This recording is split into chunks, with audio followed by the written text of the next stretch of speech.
C'est bien sûr votre ministre de tutelle, la ministre de l'Enseignement supérieur, Valérie Pécresse. Une petite jeune dynamique comme ça, Benjamin du gouvernement, juste après Nathalie Kosciusko-Morizet, c'est plutôt un message que vous comprenez, que vous... Vous la connaissez, vous avez discuté avec elle un petit peu ? Oui, on a passé des mois et des mois sur cette discussion sur la loi sur l'université, et notamment sa première copie où il n'y avait pas cette troisième mission insertion. Il a fallu pendant longtemps argumenter et expliquer pourquoi il fallait que dans une loi qui a vocation à refonder l'université, il y ait quelque chose qui transforme véritablement la perspective des étudiants, notamment leur devenir. Donc, Elle a créé un forum de réflexion sur la première année parce qu'elle dit que l'objectif primordial, c'est de réussir jusqu'à la licence, parce que c'est vrai qu'avant la licence, les études ne servent pas à grand-chose. Il faut vraiment pouvoir valider ce premier degré maintenant européen. Qu'est-ce que vous en pensez, encore une fois, je crois que c'est les chantiers qui ont été dressés par Valérie Pécresse, conditions de vie, réussite, insertion. Dans l'absolu, on ne peut pas être pour ou contre. La question, c'est quelle solution on apporte. Mais c'est vrai que c'est un vrai sujet. Ils y participent, les étudiants, vraiment, à ce forum ? À ce forum, pour l'instant, ça n'a pas l'air d'avoir un grand succès, mais pourquoi pas?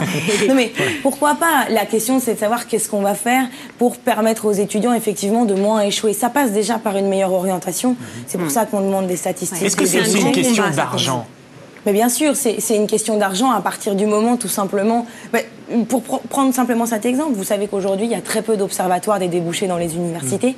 Considère quand même, quand on est étudiant, que quand on s'engage dans une licence, dans un master ou dans un doctorat, c'est normal de savoir ce que sont devenus ceux qui y sont passés. Eh bien, ça coûte beaucoup d'argent de mettre en place les observatoires pour faire ces statistiques-là, suivre les étudiants. Justement, donner un petit peu plus d'indépendance financière aux universités. Est-ce que c'est pas un moyen de gagner un peu d'argent au profit des étudiants? Si, ça peut l'être à partir du moment où il y a...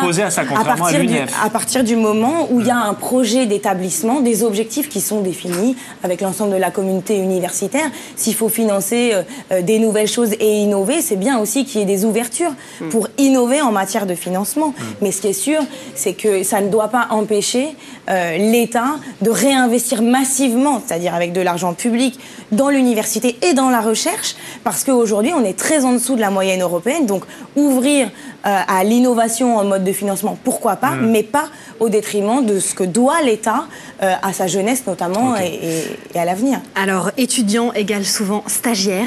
Et alors là, c'est un vaste sujet, c'est le top 4.